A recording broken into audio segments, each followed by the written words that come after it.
ഇന്ന് ഞങ്ങൾ യാത്ര പോകുന്നത് കോയമ്പത്തൂരുള്ള അരവിന്ദ് ഐ ഹോസ്പിറ്റലിലേക്കാണ്. ഞങ്ങൾ കോഴിക്കോട് നിന്നാണ് യാത്ര ചെയ്യുന്നത്.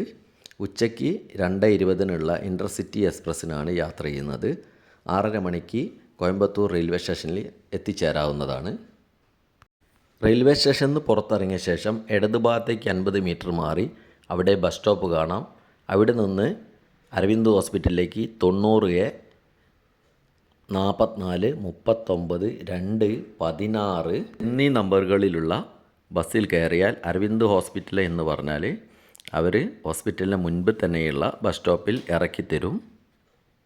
ബസ്സിന് പല ചാർജാണ്. ലോ ഫ്ലോർ ബസ്സിന് 20, സാധാ ബസ്സിന് 10 കിലോമീറ്ററിന് 9 രൂപയേ ഉള്ളൂ. ഞങ്ങൾ അവിടെ എത്തുമ്പോൾ ഏകദേശം 7:30 മണിയാവും. അപ്പോൾ ഞങ്ങൾ ഇതിന് ഓപ്പോസിറ്റ് കാണുന്ന കുറേ ബിൽഡിങ്ങുകൾ കണ്ടില്ല, അതിൽ കുറേ ഹോട്ടലുകളുണ്ട്, പെട്ടെന്ന് കാണില്ല. അതിൽ 600 രൂപ മുതൽ 2000 വരെ ചാർജുള്ള റൂമുകളുണ്ട്. അതിലേതെങ്കിലും ഒന്നിൽ റൂം എടുത്ത് പുലർച്ചയ്ക്കാണ് ഹോസ്പിറ്റലിലേക്ക് പോകാറ്. ഫ്രീ ചികിത്സയ്ക്ക് വരുന്നവർ രാവിലെ 6 മണിയാകുമ്പോഴത്തേക്ക് ഹോസ്പിറ്റലിൽ എത്തേണ്ട രീതിയിൽ വരണം. ആധാർ കാർഡ് നിർബന്ധമായിട്ടും കൊണ്ടുവരേണ്ടതാണ്, അല്ലെങ്കിൽ ആധാർ നമ്പറെങ്കിലും അറിയണം.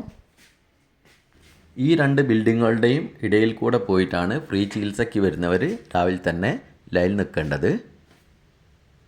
ഈ കാണുന്നത് അവിടുത്തെ മെസ്സാണ്. മെസ്സിൽ വെജിറ്റേറിയൻ ഭക്ഷണങ്ങൾ മാത്രമേ കിട്ടൂ. ഹോസ്പിറ്റൽ എല്ലാ സൗകര്യങ്ങളോടും കൂടി ഹോസ്പിറ്റലാണ്. ATM കൗണ്ടർ മുതൽ ബാങ്ക് വരെ ഉണ്ട് ഹോസ്പിറ്റലിൻ്റെ ഉള്ളിൽ. ഫ്രീ ചികിത്സയ്ക്ക് വരുന്നവരുടെ എല്ലാ ചികിത്സകളും എല്ലാം പുതിയ ബ്ലോക്കിൽ തന്നെയായിരിക്കും ഉണ്ടാവുക. അഡ്മിറ്റ് പഴയ ബ്ലോക്കിലായിരിക്കും. ഫ്രീ ചികിത്സയ്ക്ക് വരുന്നവർക്ക് ബെഡൊന്നും ഉണ്ടാവില്ല. പഴയ ബ്ലോക്കിൽ പായ വിരിച്ചിട്ടാണ്, പായ ഉണ്ടാവും, അതിൽ കിടക്കണം. ബാക്കിയെല്ലാ വെള്ളത്തിൻ്റെ സൗകര്യങ്ങളും എല്ലാം അവിടെ ഉണ്ട്. പിന്നെ നല്ല വൃത്തിയാണ്, എപ്പോഴും തുടച്ച് വൃത്തിയാക്കാൻ സ്റ്റാഫുകൾ വരും. ഫ്രീ ചികിത്സയ്ക്ക് വരുന്നവർ സർജറിയൊക്കെ ആയാൽ സർജറിക്ക് അനസ്തേഷ്യക്കും ENTൻ്റെ ഡോക്ടർക്കും ഒക്കെ ഫീസ് അടയ്ക്കാനുണ്ടാവും. അത് പ്രത്യേകം ശ്രദ്ധിക്കണം. ഇത്രയൊക്കെയാണ് അരവിന്ദ് ഹോസ്പിറ്റലിനെ പറ്റി പറയാനുള്ളത്. ബാക്കി ഹോട്ടലിൻ്റെ നമ്പറുകളും കാര്യങ്ങളൊക്കെ ഡിസ്ക്രിപ്ഷനിൽ കൊടുക്കാം.